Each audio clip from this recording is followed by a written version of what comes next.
मित्रांनो नमस्कार. महाराष्ट्र राज्यात सध्या जिल्हा परिषद आणि पंचायत समिती यांच्या निवडणुकीचे रणधुमाळी चालू आहे. आपण बऱ्याच वेळेस ऐकलेले आहे की बरेच लोक मतदानासाठी पैशाची मागणी करतात.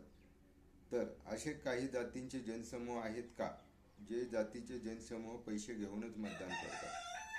तर माझी नागरिकांना नम्र विनंती आहे की जे पैसे घेऊन मतदान करतात अशा नालायक जातींच्या जनसमूहाची जनहितार्थ प्रकाशित करा की जेणेकरून मतदानासाठी पैसे घेणे हे त्यांच्या मनामध्ये देशद्रोहासारखे वाटले पाहिजे. अशा या देशद्रोही नालायक मतदारांमुळे मतदान आणि निवडणूक ही प्रक्रिया फक्त पैसेवाल्यांची मक्तेदारी बनत चाललेली आहे आणि आर्थिकदृष्ट्या कमकुवत देशाबद्दल मानवहिताची तळमळ असणारे नागरिक या निवडणूक प्रक्रियेतून बाहेर फेकले जात आहेत. तर निवडणूक ही फक्त पैसेवाल्यांची मक्तेदारी बनण्यापासून वाचण्यासाठी अशा या पैसे घेऊन मतदान करणाऱ्या नालायक जनसमूहांची जातींची यादी सोशल मीडियावरती वेळोवेळी नागरिकांनी प्रकाशित करावी, जाहीर करावी जेणेकरून निवडणूक ही आपल्या देशाची सक्षम बनली पाहिजे.